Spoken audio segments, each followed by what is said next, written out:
Hello, hello. So, the bit before we start, the prologue, as it were, where we talk about very, very little, but we do, of course, talk about the word on the fridge. There is only one word on the fridge at the moment, and that is Doughty. And if you don't know why, well, you're about to find out for an array of unfortunate reasons. Hope everyone's all right, though. It's all good. Let's just say it's just going to get the bits and pieces into the various places. Just share it around a little bit while we wait for people to join the party and join the fun.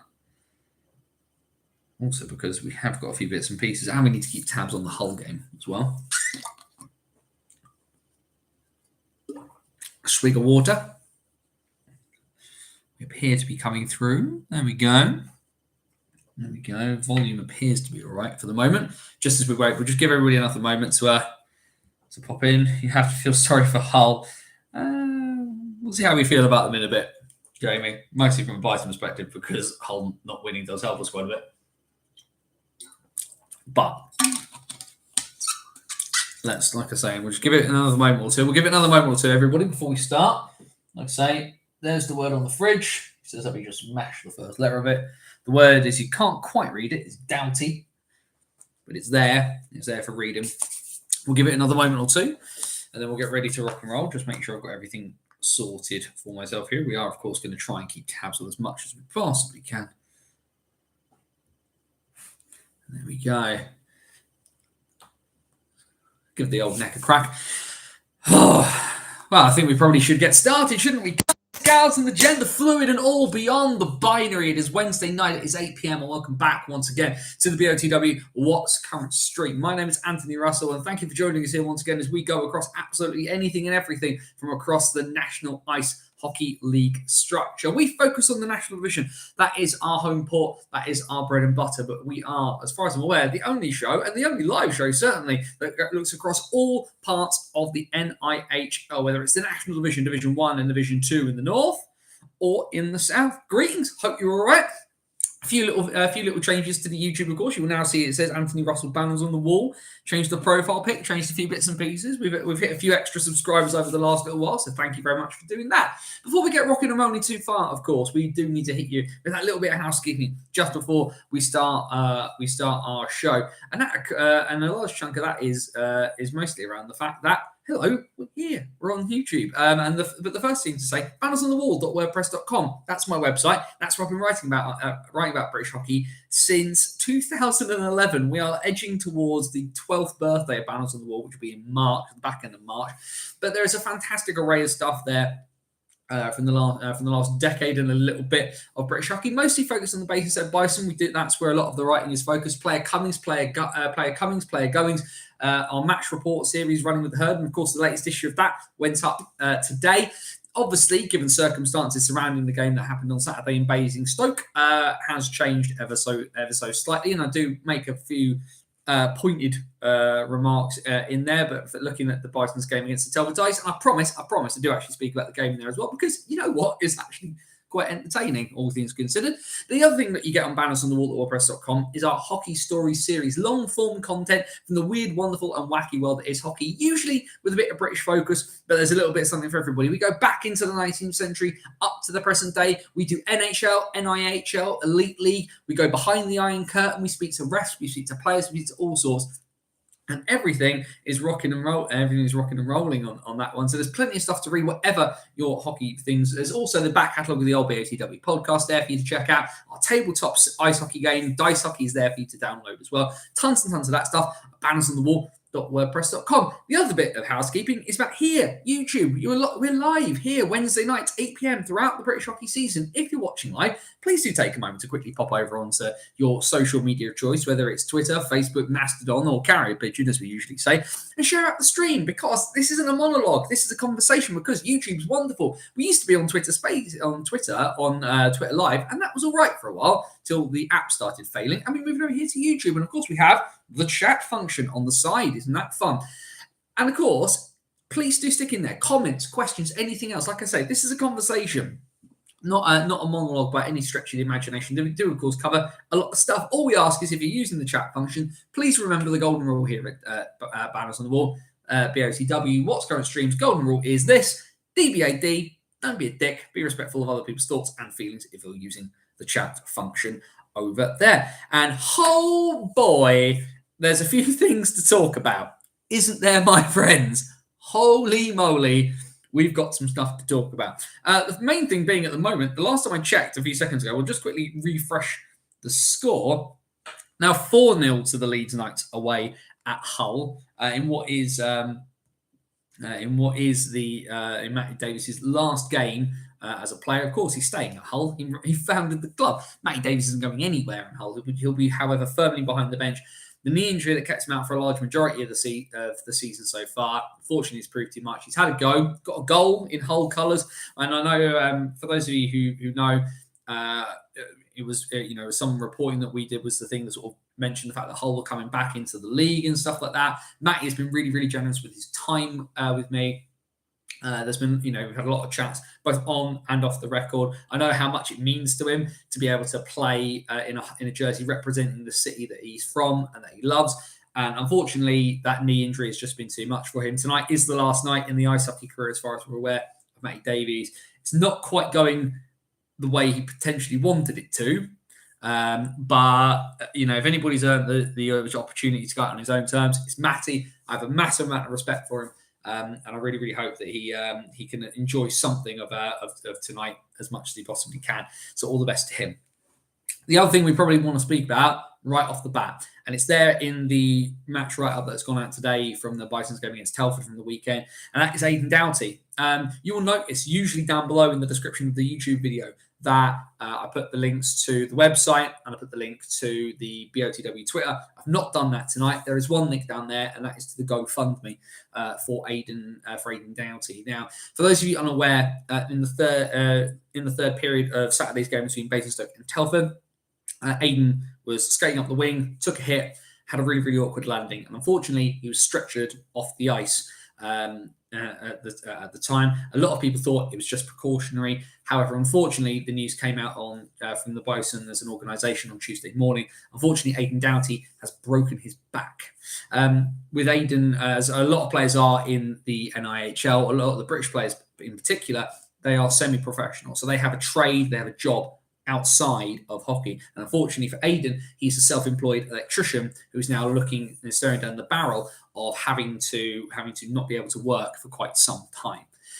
So that GoFundMe down there is to try and raise money for him. Now, one of the points I've raised in the article I put up today is that this is a twofold thing, this GoFundMe. One, it is fantastic, and we've seen the response from British hockey fans and players. If you scroll through the list of people who've donated, it is a veritable who's who of involvement in hockey, not just in the south of England, not just in Basingstoke or for the Bees who he played for, or even Streatham who he played for, or the Isle of Wight who he played for, but a veritable mix of everybody who's kind of joined in, chucked in a bit of money. So this young man who makes his living, as a sort of self-employed guy, isn't going to have to worry about the fact he's going to need money over the next couple of months whilst he's recovering from quite a serious injury.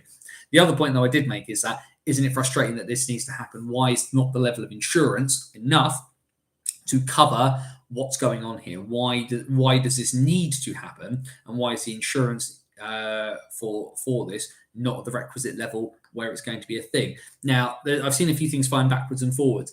Certainly a little bit of the stuff I can confirm. There is 100% insurance for everybody. If you are a registered player, any gender, any section of the EIHA, whether it's seniors, juniors, rec, whatever, there is insurance in place. There is an insurance scheme, and you can claim against it if you are injured playing the sport. What it apparently is not is, one, very easy to navigate, two, very easy to get paid from, and three, it's not a massive chunk of money, from what I can understand. And the first two parts of that are as bad as well. And like I say, this is a twofold thing. Aidan is, when Basingstoke signed Aidan, I had said for a really long time I wanted Aidan Doughty in the Bison jersey. I was really fortunate when the Isle of Wight still had a rink and still had a team, spent a lot of time on the island. Because, of course, being in Southampton is quite close to me. And I remember I spent a lot of evenings with with my friend Heather Jepson, who was the old secretary of the Raiders, and I kept saying whenever I saw Aidan, I was like, I want that kid in the Bison jersey. And we finally got it. Unfortunately, at the moment, he's going to have to put a pause on his hockey career and on a lot of things for the moment as he recovers. So we, of course, naturally, we send all our best to Aidan. We hope he gets well. If you can't donate, then don't. If you cannot financially get away with donating, then please do not feel obligated to do so.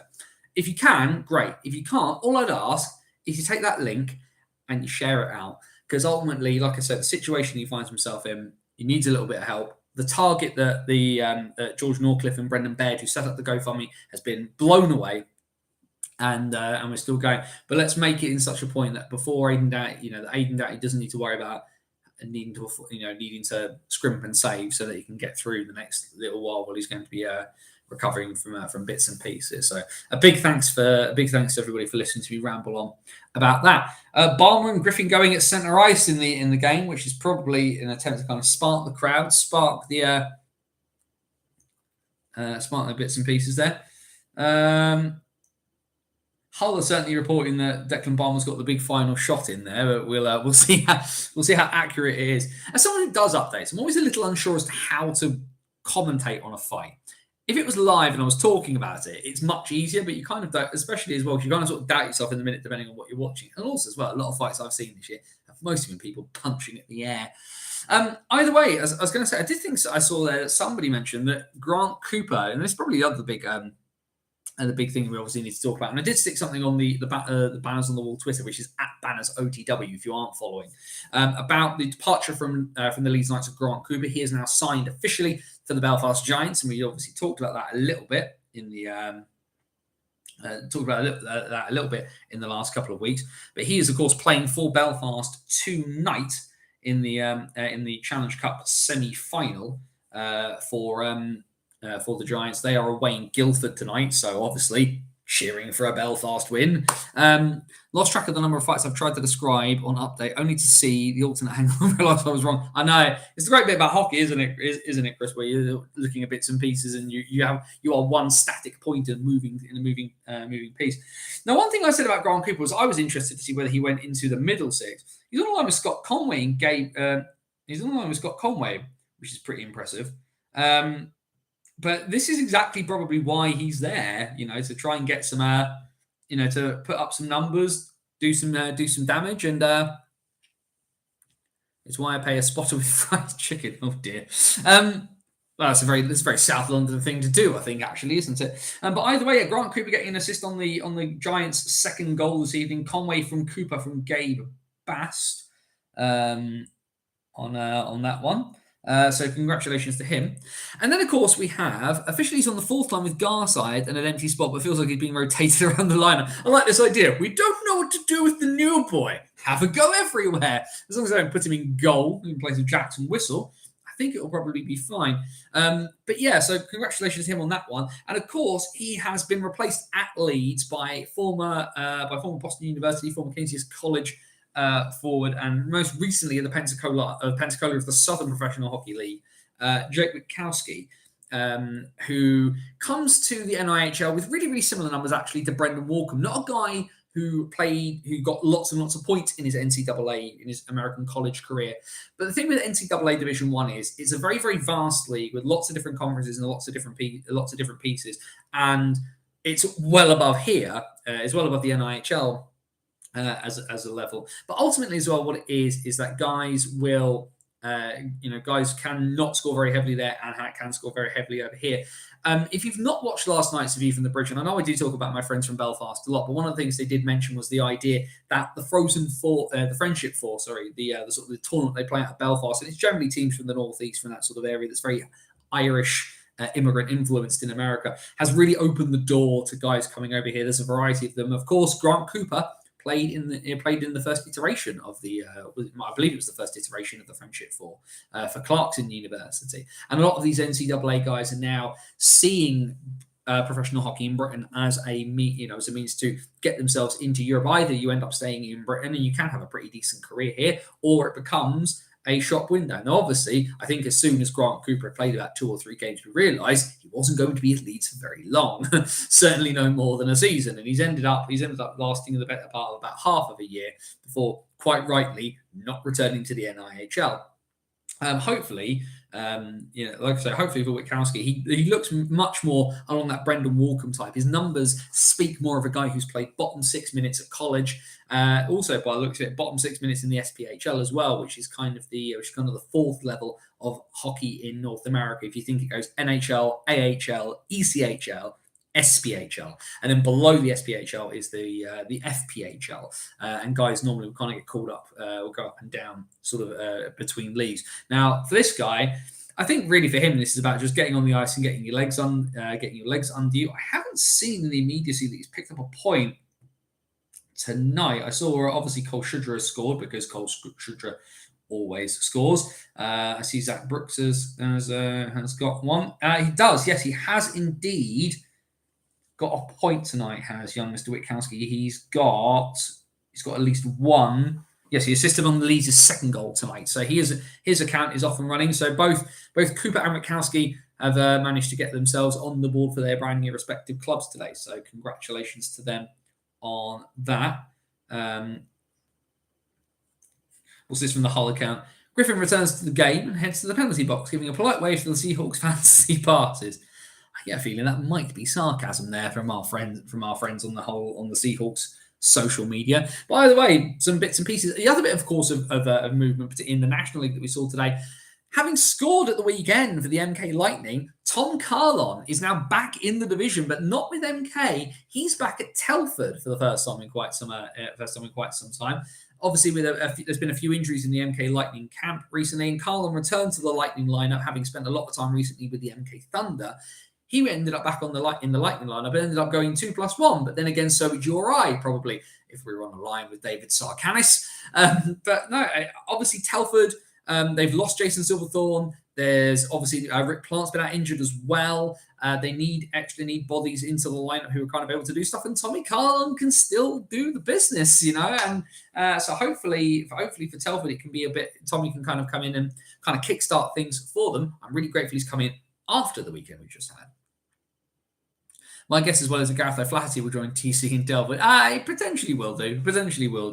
For me, actually, I think given it's one of an issues, and it's actually something the Bison need to consider as well. The Bison now need a replacement for Aidan Doughty, and they need to get one in quickly if they want to make sure that they can kind of do something in the playoffs. Now, Jack Peacock has been guesting for the Bison the last couple of weeks, and to Jack's credit, he's been solid, not spectacular, but solid, and he's come out and he's done all the simple things very, very well. Obviously got a goal in the defeat away in MK, so he's proven that he does at least have a rough idea of where the goal is, but he's been relatively solid and actually quite a similar frame to Doughty. So perhaps does Peacock end up kind of being a screen frontman on either the first or second power play unit for the Bison, as well as taking third line minutes? There's options there, but you'd assume probably that O'Flaherty will end up in Telford. So we will see what kind of happens there.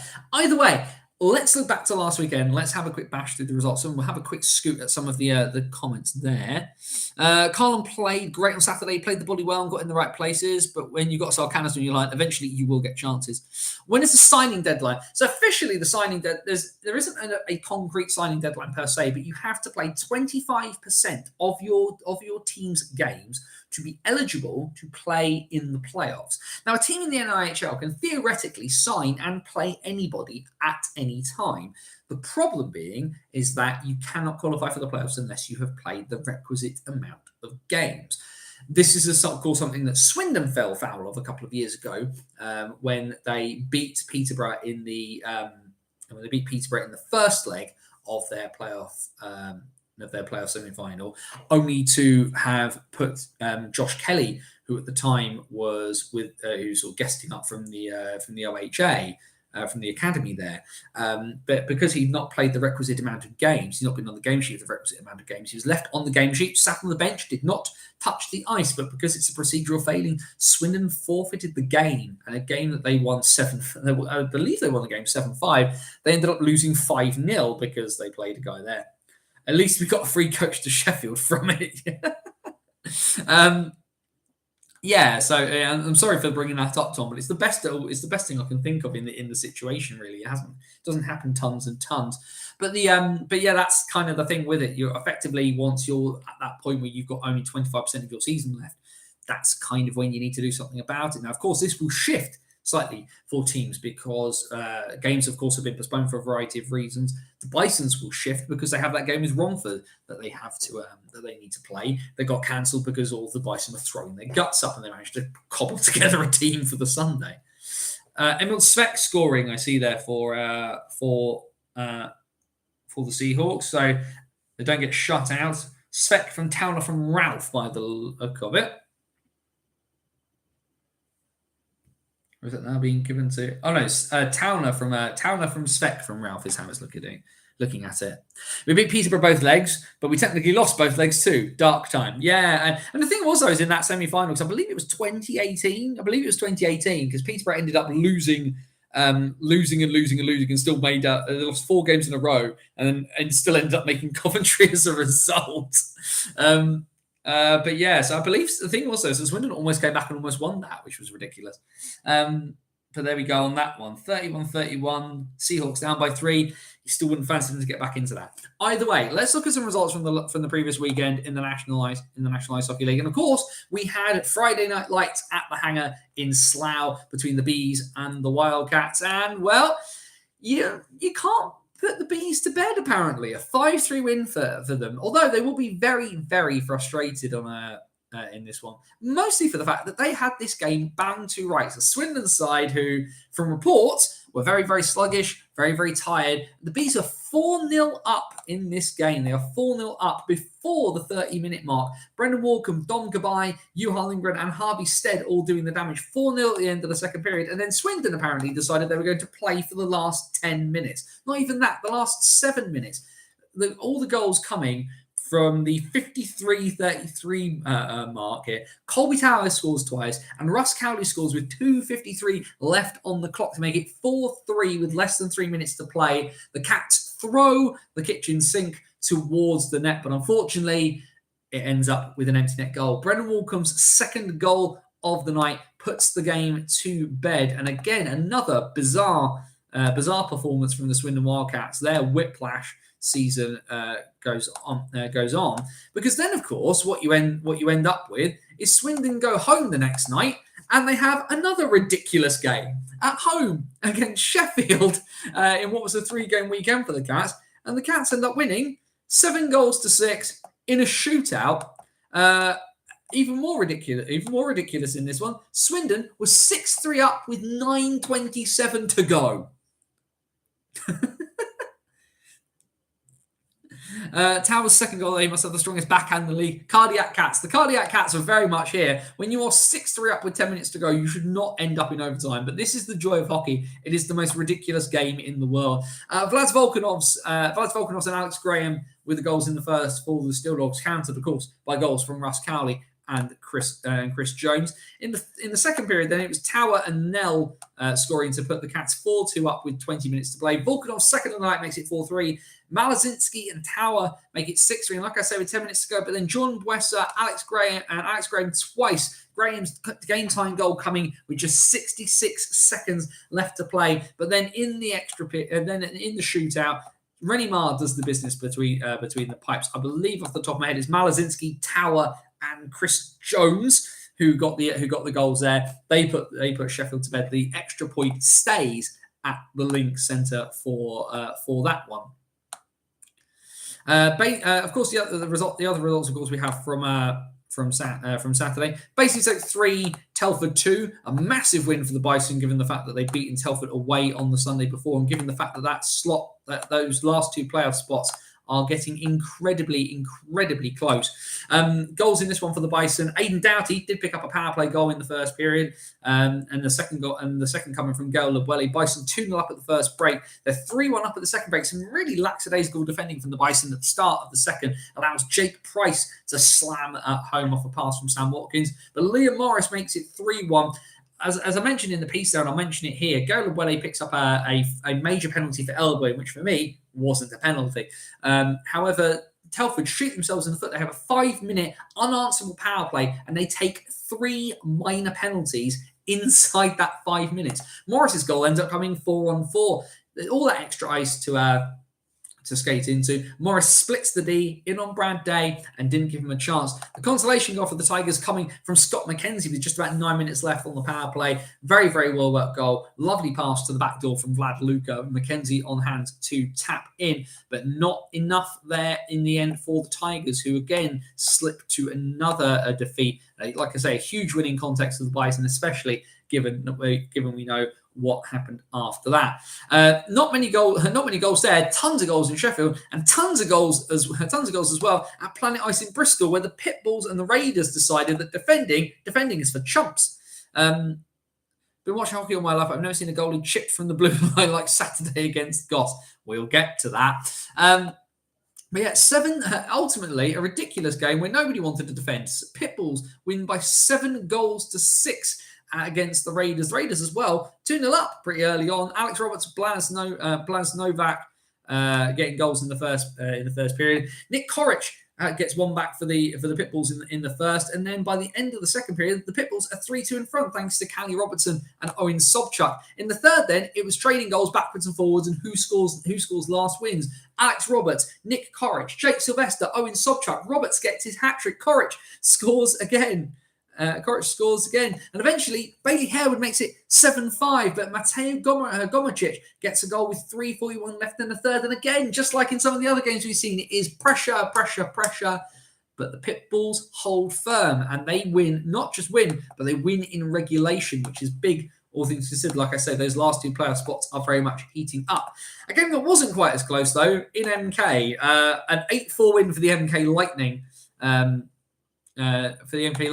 Over the Bees in MK. And like I say, a little bit of the Tommy Carlin, David Sarkanis show. A 3-2 to the Lightning at the end of the first period. Sarkanis, Carlin and Barnes-Garner with the goals for the Lightning, Walcombe and Smith for the Bees. And then in the second period, more ridiculous because all the scoring is done by the end of the second. Tom Carlon, Will Stead, Sean Norris makes it 5-3, Alan Lack makes it 5-4, but at that point the Lightning pull away. Zane McKenzie, Ross Green and Sam Talbot make it 8-4 before the end of the second period, and after that point it was just the Lightning playing out the rest of that fixture. But then we have the real big one in the National Division. We said it was important last Wednesday when we talked here, a home and home series between the Peterborough Phantoms and the Leeds Knights, knowing as well that the Knights would have 3 games in hand coming off the end of this series. We said Peterborough needed points or everything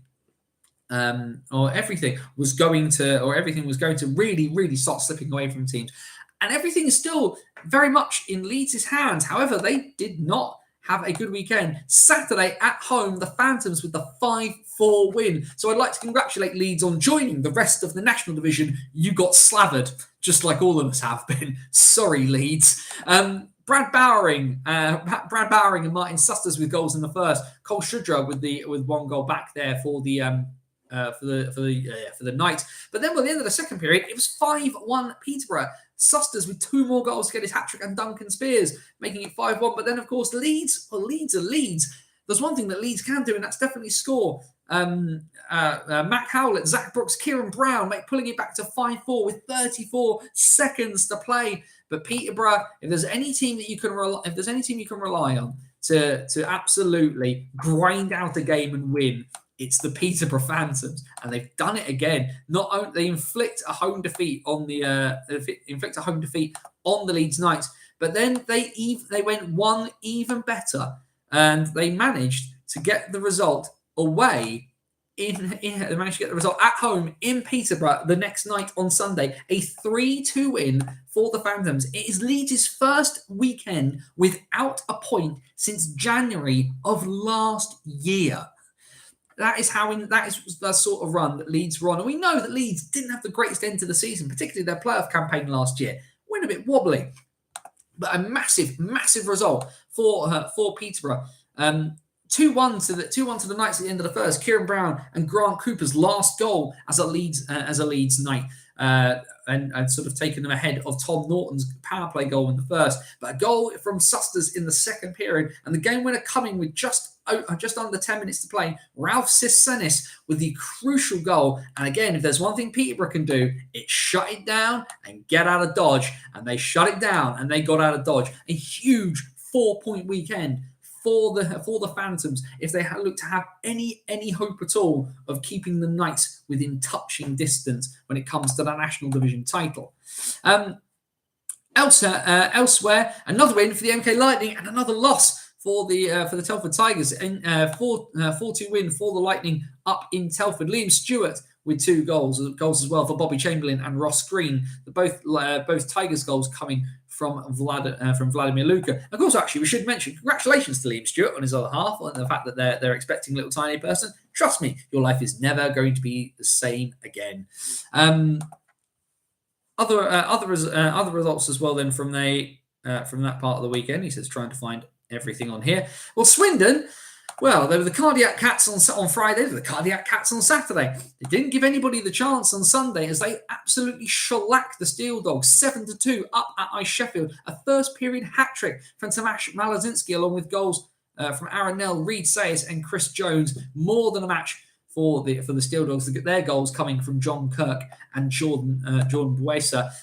Not a terrible weekend for the Cats. 4 from 6 is relatively respectable, but maybe, just maybe, Aaron Nell might want them to do it in a slightly more controlled manner rather than having to go balls to the wall for 5 minutes at the end of their games.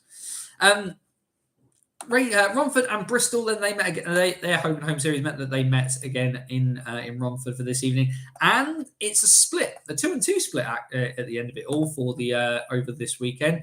As the Raiders win 6-4 at home, goals for the Raiders going from Mikey Power, a couple from Alex Roberts, as well as goals from Brandon Ailiff, Blas Novak too, in fact, for Power on the night. So congratulations to him. Goals for the Pitbulls coming from Morgan Clark Pizzo, Nick Corrich, Callie Robertson. And 2, in fact, already coming from Morgan Clark Pizzo. The Basingstoke, they had a very, very long trip to Hull after their win at home.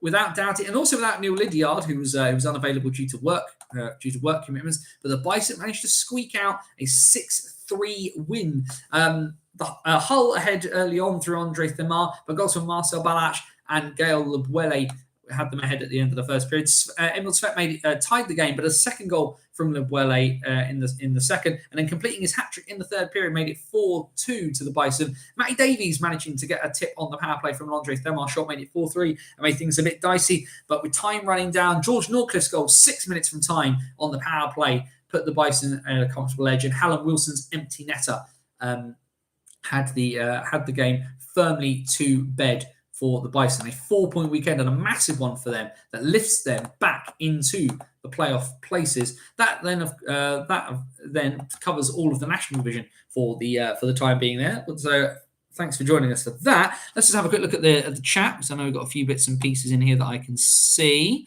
What was his attendance like in Basingstoke on Saturday, Anthony? Not full-ish. Obviously, Telford don't bring lots of people that far south, but it must have been a good sort of 700 or 800 people there, given the restrictions in Basingstoke is pretty decent. The Cardiac Cats. Swindon just confused me. Don't worry, Azinho. They confuse everybody, including their own fan base. Alex Graham did score a great blink and you'll miss it goal. That's the quality of Alex Graham. Really should not be at this level. Really should be in the elite league earning across there. But of course, that's far too much like common sense to develop young players. I've been watching hockey all my life, but I've never seen a goalie chip from the blue line like on Saturday against Goss. I have a lot of time for Adam Goss, and a lot of people have a lot of time for Adam Goss, but he does seem to make some interesting decisions at times. I seem to have upset Bison fans by not putting Lebuele in my 3 stars of the weekend instead of Susters. I can't remember off the top of my head who your 3 stars were, but given the fact that Lebuele was really instrumental in the Bison's win on the Sunday and played really well on the Saturday, I think I can understand why. I think obviously I get why you put Susters in there, because it's not just scoring lots of goals. He scored lots of goals in a really, really key weekend for Peterborough. And I said, Peterborough are a really frustrating watch. They're not a fun hockey team to watch. But why did Telford win back-to-back national division titles? Consistency. It wasn't being flash and it wasn't being fancy. It was consistently grinding out games. Who does that better than Peterborough? And Peterborough are really good this year, frustratingly. I offended Leeds fans for not picking Cooper. He didn't do that much this weekend. Bless his heart, on his way out the door. Didn't expect to get any points. A 4-point weekend was a bonus and a half. Very much so. Like I say, it keeps Peterborough with even half a chance. Slava strikes again. He always will do. That's what he's like. Last time Leeds had a pointless weekend, Davies was fired during the following week. So there we go. I don't think Ryan Aldridge is going to get fired on that one, bless.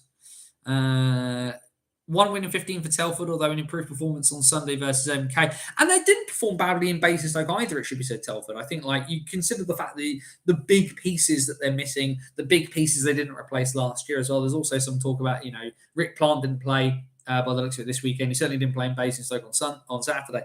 And, just some of those core talismanic guys not being there for them. What did Telford do? Of course, as we know from the streams, we know that Telford 2 side is pretty solid at NIHL 2 level, and they've obviously called in a lot of guys to play at National Division when they've needed them. Connor Keys being a good example. Mala first star, Robert second star, Susters third. I personally would have had Susters 1. I think, given the magnitude of the games, I probably would. I could have seen an argument if you'd gone Susters Roberts Labuele, if I'm 100% honest, because I think Malazinski scoring a first period hat trick. Like, he scored a lot of goals. You can score and not be super impactful. I would leave it like Malazinski's contribution this weekend to kind of Tom Graham and Ben Callahan from the Wildcats to do. But I can see why, because like Labuele had a really, really good weekend and he was really, really good. And I think people have when Gale is on, he's really, really on. But for me, the big thing there is I think Susters, you should have had Susters as your number 1 star, because it's not just quantity of goals, it's quality of goals and when he scored them. And in 2 games, they really needed to win at the top of the table. That was massive. Mala went above Cooper for combined points now on 74, which makes Swindon's season all the more confusing in some ways. But it also shows a little bit of the fact that Swindon need more scoring out of their depth. I think is probably a key thing there. So what we will do then very, very quickly is we then need to just have a quick squiz at the National Division table, because of course there has been changes as a result of the weekend. And the big thing being is that we have the MK Lightning. They're at the top of the table now currently, 57 points from 35 games. Of course, the big thing behind them is the 2 teams sitting on 56 points. The Peterborough Phantoms, who played 35 games, and the Leeds Knights, who have their first 0-point weekend of the season, but they've only played 32 games. Meaning that Leeds could still technically get a 100-point season. They're not going to, but they could still be on course for a 100-point season. The gap then between 3rd and 4th is 10 points. Sheffield there all alone on 46 points from their 33 games played, so they could, if teams lose, start drawing teams in above them. In fifth place then is Swindon, 39 from 35. Raiders in 6th, they have 35 from 33. Basingstoke, then, with their 4-point weekend and results going their way, they have leapt over Telford and Bristol. Then Bison are now in 7th thanks to the tiebreaker. They have 27 from 34. Telford have 25 from 35. Bristol, 25 also from 35. The Bees, given the fact they managed to get some points this weekend, they're up into 10th. They have 17 from 34. Hull, unfortunately, they sit at the bottom. 15 points from their 35 games played. Yeah, Swindon are just such an odd team this year. If you don't listen to the Wildcast with Ben and Tom when they put it out, definitely do. It's interesting to hear the thoughts from within inside that camp. He says just checking 4-1 Knights at the end of the second in Hull. But yeah, Swindon are just they've got such it's almost like returning to the Swindon sides of the EPL. In fact, very, very clearly a lot of ability there, and just not kind of coming out as one combined effort, as it were. Like I say, I'm really interested as well to hear Wildcats fans' thoughts on Colby Tower. Obviously, he's you're a little bit on hiding to nothing when the other import on your team is Tomasz Malazinski. But I think the interesting thing, and I think as well, what we'll do actually very quickly, just while we're chatting about this, let's just pull up Swindon's. If we use NHL stats. WordPress.com, our Frencho Scuts, of course. Let's just have a quick look at the points totals for the league for Swindon. Because what I'm really interested to see is a bit of the point spread here. So Malazinski is 33 plus 41 for 74 points from 35 games. Aaron now has 58 from 35. Colby Tower and Russ Cowley are both on 49 points, although Russ Cowley, of course, has played a few less games because he started late. Chris Jones 41, Picozzi 32, Bebris 26, Sayers 19, which is actually a really good return from Reed Sayers. Sam Godfrey has 17 points. I mean, he's 1 plus 16, but blimey, that's a lot for him. Plus, of course, he's had suspensions this weekend. It's 11 points. Sam Bullis only has 9 points. That feels very low for him. And yeah, it makes it even more strange. But it does feel a little bit like Swindon have played a lot of games where goals have been scored, but they've not won them. And very easily, that 7-6 game could have gone the other way. And also, as well, you think about they've won some games very big. You beat Basingstoke, you scored 10 goals. You beat Hull, you scored 12, but it all only counts for 12 points. 132 conceded goals tells the story. Yeah, you're right there. You're right there, Joe. You can't argue that one. But certainly the offense is coming from Swindon. They just need to kind of make it count more by the look of it. Either way, what I will do very quickly, just before we move on to divisions 1 and 2, the one thing I want to do is we did have a question come in, which I will pull up very, very quickly just while we're chatting about it. Paul Moody, who's a Bison fan like myself, if you could write a roadmap for the National League to follow for the next 3 seasons in terms of growth, what changes did you implement to move the league onwards? Now, I'm going to assume he means the national division here rather than the National League as a whole, but I suppose we can probably look a little bit at both.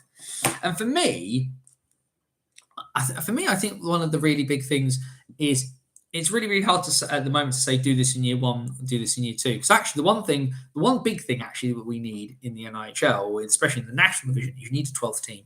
Having 11 teams is not going to be sustainable because we need to get to an even number where we can do a conference split. The cost of everything increasing the way it is at the moment, and the reasons for that are many, varied, and stupid. But I think actually that's one of the things that's really going to help is to make sure that all the teams are as financially stable as they possibly can do, because that's going to allow teams to put roots down, make sure that they can bring through players and bits and pieces like that. And I know I'm saying that from a Basingstoke perspective where our rink needs to be rebuilt because it's held up by gaffer tape, hope, and who knows what else. But I think there's a real thing for making sure that all the leagues have the right number of teams in it. Particularly, like I say, getting a 12th team in the national division has got to be something that they've got to try and look at there. The other thing, there's a few changes I would make that are substantive ones. And the one thing I'd really like to see in terms of we're really wanting to develop players is I'd say you need to have a minimum of X number of players below the age of 23 on your roster, because it will encourage players to be used, and then you end up you potentially, like the Elite League do, you set a maximum bench size, and then that way you end up having to play these youngsters. It's interesting to hear what his views on 4,000 and counting with Mac and Farney. I'd agree with a lot of things what he said. I've not had a chance to listen to it yet with import limits. Now, I know the thing is that raising the import limits is a really, really easy answer.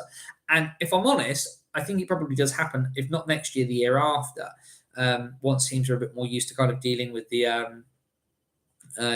things like the work permit process, which obviously MK fell a bit foul of. Hull just got shafted by. And I think there's and certainly, it's on my list of things to listen to this week. Michael Farn, if nothing else, his interactions with the IHA as head coach of Streatham. I know he's got some very, very strong views on the way things are done. I think my worry is that people look at the EPL and remember what the EPL was. And the EPL, if you didn't watch it, was really good hockey. And it was well set up. And then, unfortunately, we ended up with the red hockey nonsense and a bit of an arms race in the EPL, and teams just sort of vying to, everybody just trying to outgun each other the entire time. And it ultimately just wasn't sustainable. We ended up with 7 teams in what was going to be a league. Then was going to be a new league, and Solway were going to come in, and then they weren't going to come in, and it was all a horrible mishmash. And this is how we've ended up in the NIHL as we have done. I think there is an argument to up the import limit to 3 for the national division. I don't think Division 1 or certainly not Division 2 would increase. Didn't help that MK and Guildford moved up to the Elite League, but why did they do that? And I think there's an answer, and I think a large chunk of it was was to do some of the bits and pieces. Maxime suggests the National League waits until the 12th team comes in and then essentially closes to close the league and then bring up the import level. I mean, the league's technically closed already, isn't it? It takes a lot to get in. I think there are some teams, if they'd applied to come up, would not have been accepted. Solway, for example, have been wanting to step up into the second tier for quite some time, and haven't been allowed to.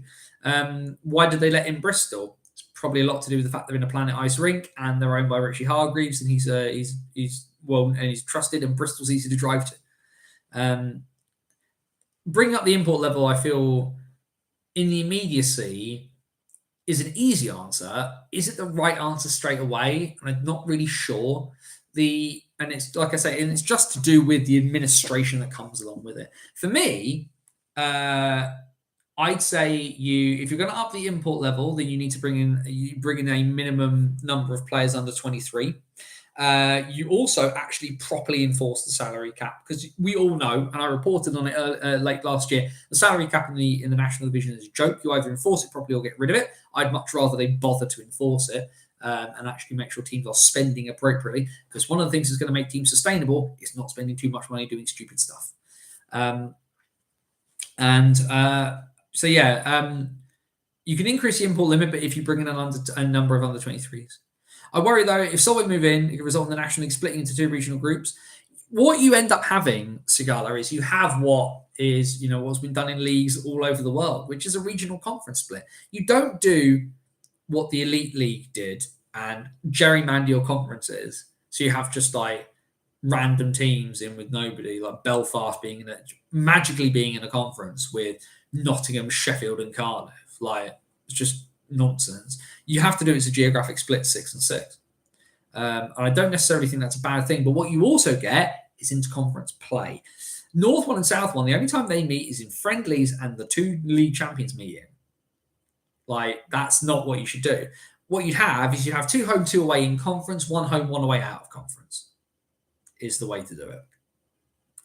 But yeah, there's a bunch of things you can do there. My view is the Elite League could fold in the next couple of years. Then what you do, BNL style league is my preference. As a top tier, having 8 imports would not be a terrible idea. the Elite League has somehow managed to survive this long. I don't think the Elite League is on the verge of folding in the next couple of years. And ultimately, you can look towards teams potentially like Leeds, maybe looking on stepping up. Bristol is not too small to sustain Elite League hockey. You'd have to sell out a lot, but I mean, it would be tough. Would we end up with a BNL style league? Potentially. I think its potential is there, but we're a long way off it. The pandemic and what's happened in the last couple of years has made that a real issue, I think. And I think we're a BNL style league in the future. Ultimately, a top league in Britain with 8 imports, I think should be almost an ideal. I can see the EIHL folding before long. Scottish sides are understandably relying on each other a lot, but they aren't all in the best place. Also, Storm are rumours that dropped to the EIHL. They didn't though, and I think that's very, very telling on that front. I'm sure that rumour will come up again. I worried about the Scottish teams, especially Fife. Well, Fife are not going to get admitted to the national division. If they're not letting Solway in, they're not going to let in Fife. Kirkcaldy's a little bit further than Dumfries, that's for sure. But like I say, the other thing as well is that Solway want him. That's the stupid thing. Very well run club, ton of quality in it. Good junior system. Let him in. Would be my views on that. Either way, we need to get cracking because we're at 10 to 9 and we haven't even talked about the other divisions yet. So let's have a quick bash through everything else we have. Because if nothing else, we've got some cup semi-finals to talk about. We'll look at North One first from last weekend. Saturday, couple of big results. Lots of goals in North One last Saturday, and unfortunately, our friends the Sheffield Schumanns were on the end of another kicking. They lose 9-2 at home to Solihull. Definitely not something they will have wanted there, but another big win for Solihull as they look to keep on pressure towards the top 4. And then D-side, of course, they're on their long way back, making up all those games they missed before their rink was ready. Not one they will choose to remember. They lose 10-1 to the Sharks up in Solway. A massive win there for Solway as they keep on their title push. It did get better for D-side the next night, though. They're back at home against the Stars, and they squeak out a 4-3 win. You think of Billingham's recent cup success against Whitley. Deeside, though, managing to sneak a win at home so they don't come out of the weekend empty-handed. Whitley, well, they managed to get over their semi-final loss and all of the rigmarole that we had last week. They managed to get a 3-2 win, but it's over the Sheffield Scimitars, and the Scimitars coming pretty close there in the end. Unsure of what roster Whitley put out on this one, but credit to the Scimitars for getting close. Not close enough, though. Another pointless weekend for them. Meanwhile, over in Widnes, the Wild managed to get a 4-3 overtime win against Blackburn. Blackburn managing to get another point out of things. They look to put some distance between themselves and Nottingham towards the bottom of the table there. So the North One table at the moment, looks like it's just having a quick squiz. Of course, we know that the cup final in North One is going to be between Billingham and then the winner of Solway and Widnes when they eventually get that done. Although it looks like Solway are going to win that one. And the Sharks, they're still top of the table, 33 points from their 18 games played. Whitley, 31 from the same number of games played. The driving seat firmly occupied by Martin Grubb and the Sharks. Billingham lose, but they're still in third place at the moment. They have 24 from 20, but Solihull are catching them now. They have 21 points from 16 games, 4 games in hand. The Barons could very, very easily steal that third spot away from Billingham. Widnes in fifth after their win against Blackburn. They have 19 from 17. Blackburn 15 from 19 after their overtime loss. Deeside, though, working their way back up. They've only played 12 games. They have 11 points. So if they get a decent run going, they could very easily get themselves into the top half of the table. The Nottingham Lions, of course, have had to cancel games because of players being at the Universiade. There's potentially some rumblings in that story as to what might happen there. It remains to be seen what happens. They have 8 points from 17. And Sheffield, as we saw, another 0-point weekend for the Scimitars. 34 goals scored in their 19 games, just the 1 point. They've conceded 125. No games in South One this weekend apart from the semi-finals of the South One Cup. Slough and Chelmsford on one side of the draw, Solent and Invicta on the other side. Saturday, well, Chelmsford managed to get out of the hangar with a narrow 5-3 win, so a 2-goal advantage heading into their second leg at the Riverside. But it's a ding-dong of a game down in Gosport. Devils and Dynamos play out a 5-5 draw on the south coast. Heading then into the next night, Chelmsford just needed to hold on, and it was all guns blazing. A proper Wild West shootout down at the Riverside, but a final score of 6 apiece means that the Chieftains go through by 11 goals to 9 over the 2 legs.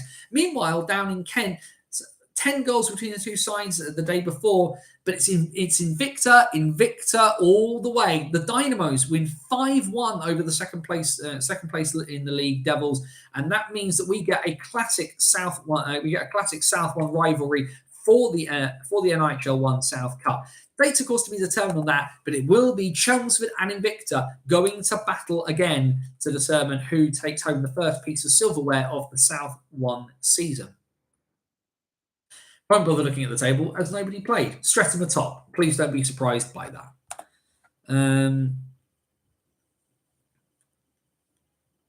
Few bits and pieces there. We'll have a look at the chat in a minute. So we're just going to slam through the results from elsewhere. Our friends in North 2 then. Well, we said that the Sheffield Scimitars have had a bit of a rubbish season. The Sheffield Titans have fared a little bit better in the division below them. Their 3-2 win over the Coventry Blaze would certainly help things up. But then on Saturday, the other games were all cup semi-finals. Hull, of course, had won 7-2 the weekend before against the oh dear me, I'm tripping over my words there.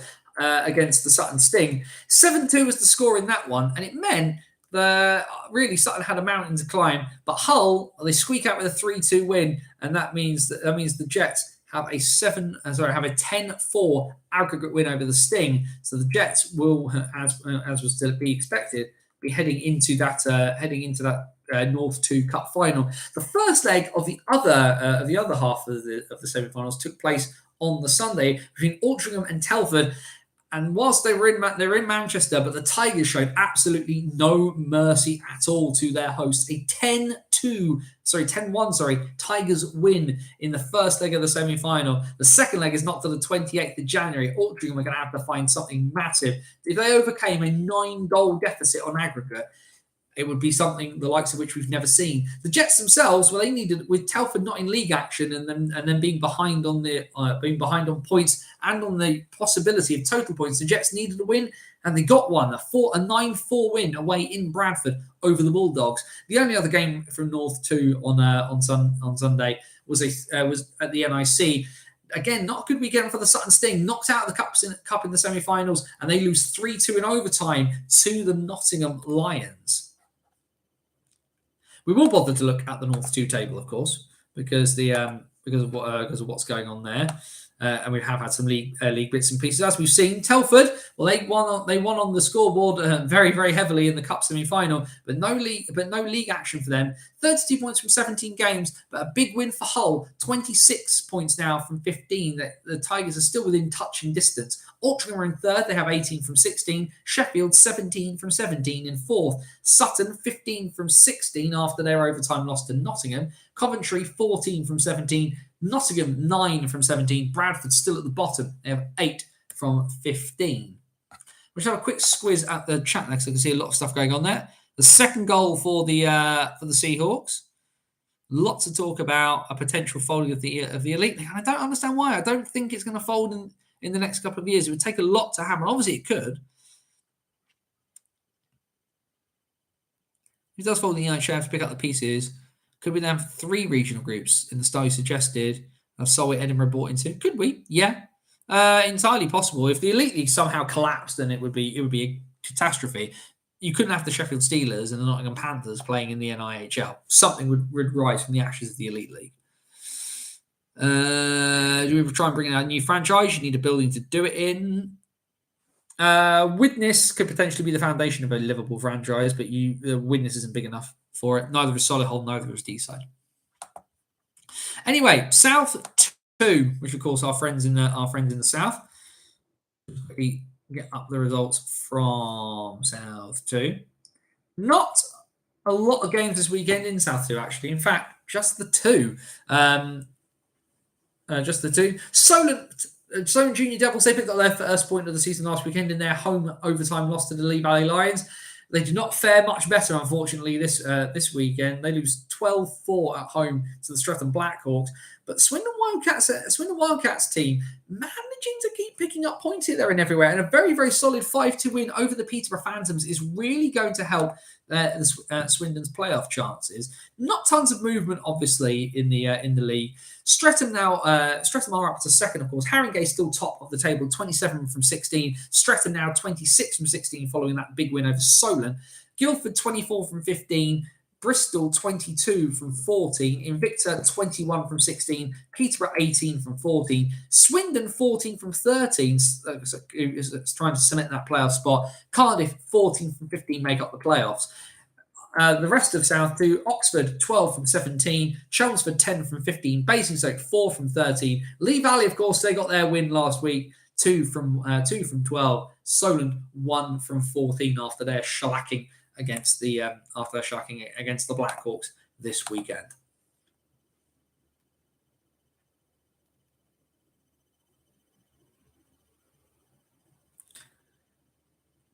It was a rather good game. 9th versus 7th isn't 9th to 7th isn't bad. No, not at all. I'll just quickly pull up let's get my Twitter back up and just have a quick squiz as to what's going on. No, it's still early into the period. Can Hull stage a bit of a comeback here? Can you imagine what the mentality will be like in Leeds if they lose 3 on the bounce and they lose to Hull in that bargain? That'd be pretty shocking. That would be pretty shocking, all in all.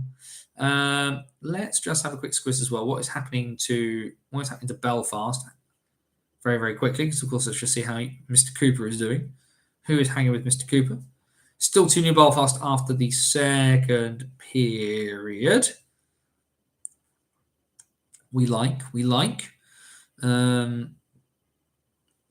we go. Right, 9 o'clock already. Blimey, we have Zoom by. I suppose we've talked about quite a lot on this bit. Oh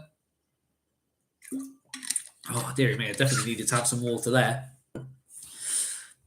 But yeah, anything else that we kind of got to sort of throw into the mix there? Whitley would be fun. Home form would be key for the Warriors. It would be. I'm also not sure what the situation is with Hillheads as to whether it could whether it's of the requisite. I suppose I can't really argue. I watch hockey in Basingstoke, and we know what the rink's like in Basingstoke.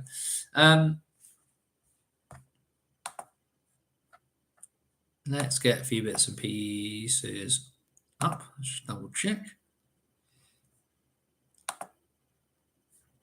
Let's get all. We don't need the Sportal page anymore from the game sheets. But yes, questions, comments, anything else anybody kind of wants to chuck in? We're kind of at the end of we're at the end of the stuff about the NHL. We've covered all of the games, everything that was played last weekend. We've now talked about in some capacity. So what else do we want to chuck in? I suppose NHL, Elite League. What else do we want to talk about? We always kind of, for people new to the show, the end's always a little bit freeform. We kind of chat about whatever we feel like here. Do you think Wales needs more clubs, or are Cardiff and Deeside good for now? I mean, if another rink popped up in Wales, it would be interesting. Certainly would be fun.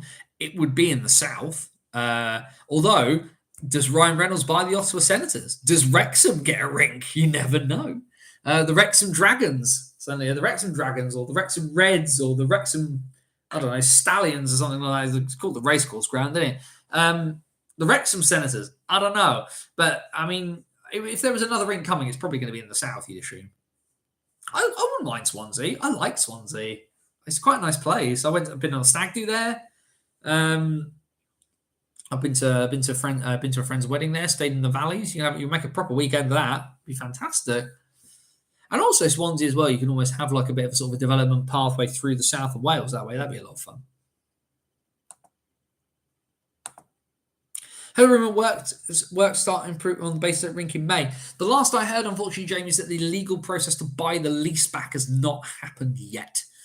So Planet Ice, not the lease, but sort of like the freehold on the building is owned by a company called Standard Securities. Planet Ice are in the process of buying that back from them. My understanding is that process is not completed yet, and that's part of the caused a lot of frustration, obviously, because Planet Ice haven't updated anybody because there's technically nothing to, in their minds, there's nothing to update anybody or anything on, despite the fact there very clearly is. We're not done yet. That's your update. And Leeds have scored a fifth. Matt Hayward has scored a fifth. The comeback is off. Sorry. On that one. Anyway, let's have a quick bash. What are you guys getting your thoughts and your questions about other bits and pieces that you want us to chat about very, very briefly? Let's get the fixtures up for this upcoming weekend in the National Ice Hockey League. So let's just pull those bits and pieces up because, of course, over the next couple of days are the big ones in the National Division because the National League, National Cup semi-finals are a go. The first legs are upcoming towards the end of this week, and the first one, of course, is tomorrow night.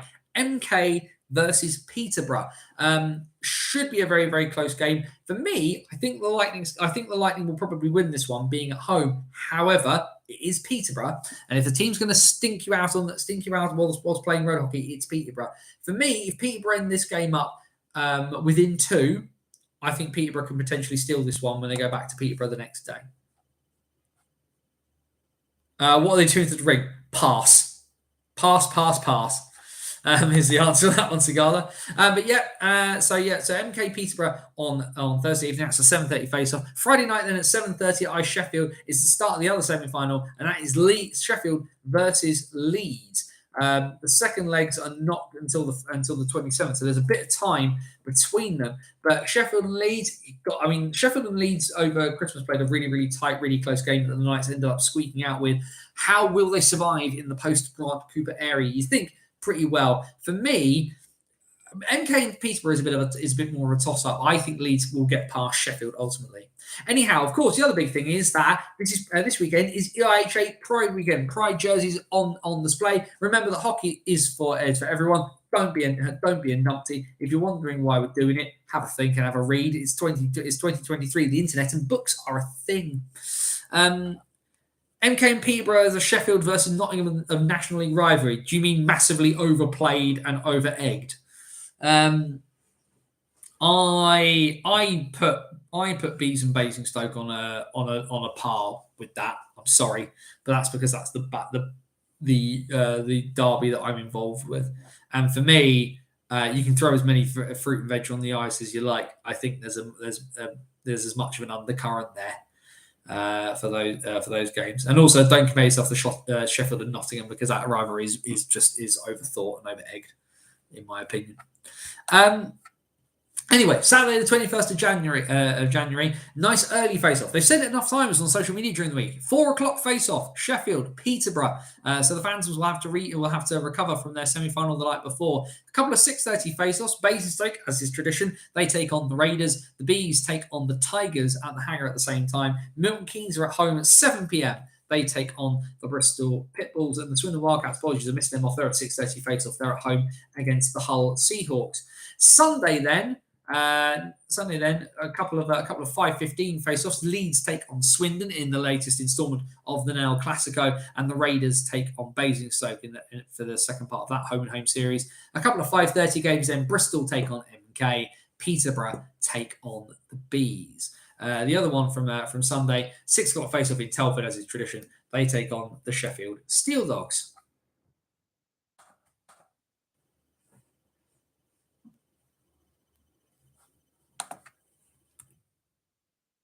Andrew, listening on the way home from work. Fair play, my good man. Thank you for joining us on the trip.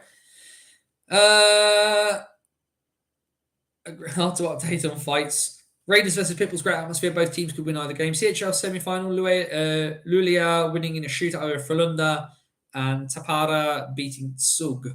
I know you're a big fan of the CHL. I personally am not, but if I get the opportunity to watch a bit of the final, I might do. I've not kept up massively as much as I have done in the past with the SHL. I don't know how big of a surprise Luleå winning over Frölunda is, but that's cool. Sheffield, as the only face-off, because Steelers are at home at 7, which would make sense. You wouldn't want to try and compete with that. North One fixtures. Let's just get those up for this weekend. What have we got for the 21st? Only a couple of games on Saturday in North One. 6 p.m. at Hobbsmoat Road for Solihull versus D-Side. 7 p.m. in Widnes. It's the Cup semi-final, second leg between the Wild and the Sharks. You would venture on the Sharks to win that one. Sunday then, a couple of games in the division. 5:15 face-off over in North Wales. The D-Side Dragons and the Sheffield Shimmerdals. Will the Shimmerdals get their first win of the season? I'm not banking on it. 5:30 p.m. face-offs then at the Forum for the Billingham Stars against the Whitley Warriors. There's going to be some antagonism in that game, you think, given the Cup semi-final. And 5:30 on Hobbsmoat Road. Again, the Barons with back-to-back home games this weekend, but this time on Sunday, they take on the Widnes Wild. With the Cup semi-finals out of the way in South One, it's a return to league action then for sides in South One this weekend. A couple 5 o'clock face-off down on the South Coast. It's the Solent Devils versus the Slough Jets, and a couple of 5:15 face-offs. Romford Junior Raiders take on the MK Thunder at Sapphire Ice and Leisure, and Invicta take on Oxford down in Gillingham. On Sunday, then, a few more games on the docket. A 6 o'clock face-off at the Riverside for Chelmsford versus Invicta for that prelude to their cup final home and home series that they'll have. 6:15 in Oxford for the City Stars against the Solent Devils. 6:30 at the Hangar will see Slough Jets take on the Romford Junior Raiders, and a 6:45 p.m. face-off at the Thunderdome for the MK Thunder against the league leading Streatham Redhawks. North 2 then for this coming weekend. A couple of games on Saturday. 4:45 p.m. face-off over in Bradford. The Bulldogs take on the Sutton Sting. 5:30 at the world's most versatile arena, and it is the big one this coming weekend. Hull Telford. And if Telford win this one, the league title is probably heading its way to Shropshire for NIHL 2 North. On Sunday, 5:10 p.m. face-off at the at Sheffield for the Sheffield Titans and the Altrincham Aces. 7:15 p.m. at the NIC for the Nottingham Lions and the Coventry NIHL Blaze. And then into South 2 for the last fixtures of the weekend.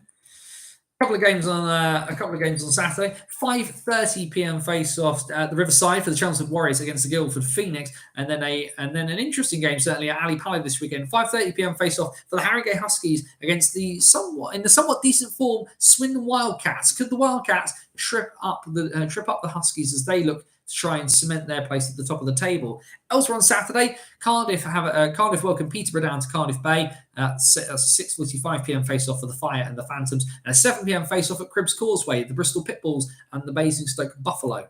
On Sunday, then, a second game in as many nights at home for the Cardiff Fire. It's their local derby against the Bristol Pitbulls. Unsure of the face-off time. I believe it's probably around 3 or 4 p.m. for the Lee Valley Lions against the Basingstoke Buffalo. 6:30 p.m. face-off for the Swindon Wildcats. A 2-game weekend for them. They take on the Streatham Blackhawks. A very London-centric weekend for the second team, the Link Centre. 6-2 Leeds. Brown from Shudra from Brooks. Not a big surprise there. Good win for Luleå. It's 12th in the SHL. Frölunda 4th. Oh, fair play. Fair play to Luleå. I mean, the SHL is a very, very high-quality league. It's if you get the opportunity, do try watching some. I need to watch some more. I've watched a few more leagues. Awful to hear about Doughty. What do you think it means for the Bison? It means a massive amount of line shuffling. Certainly the last couple of weeks, the top line for the Bison have been Balash, Lubuele and Doughty. I'm interested to see whether Jack Peacock gets moved onto that line or whether Zach Milton gets moved up. For me, I almost want someone who's there to kind of create a bit more space rather than kind of asking Milton to do too much of a grinding role. But I this is actually Tate's thing to kind of figure out. Unfortunately, by the sound, from what I understand from the weekend, Ollie Hemmings-Mayer has injured himself in Slough's semi-final game against Chelmsford.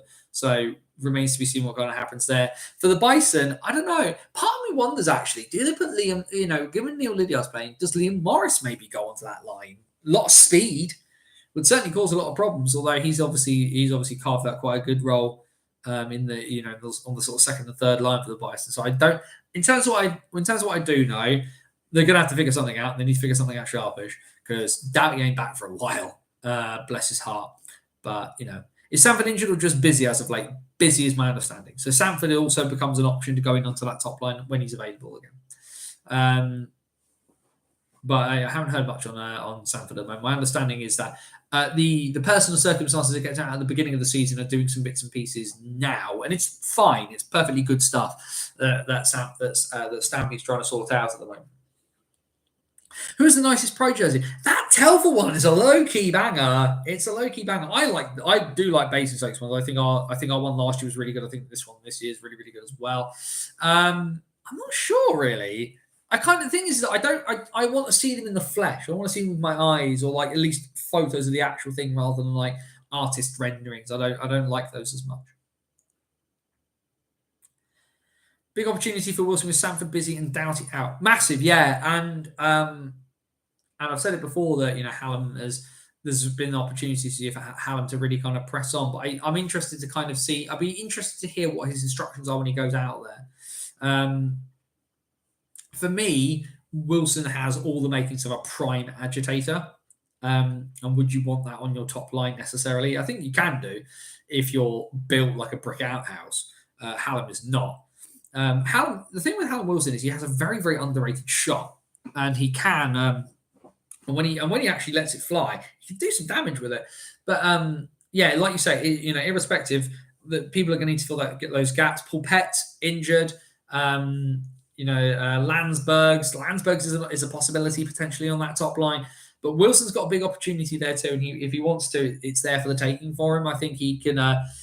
If he follows the instructions and does well, and also you'd hope on a line with our two imports that you're able to kind of be a bit more creative, because they the one thing that Lubuele in particular will do, he'll draw players towards him, and that will create space. What can anybody, whether it's Wilson, whether it's Landsbergs, whether it's Peacock, could do with that space?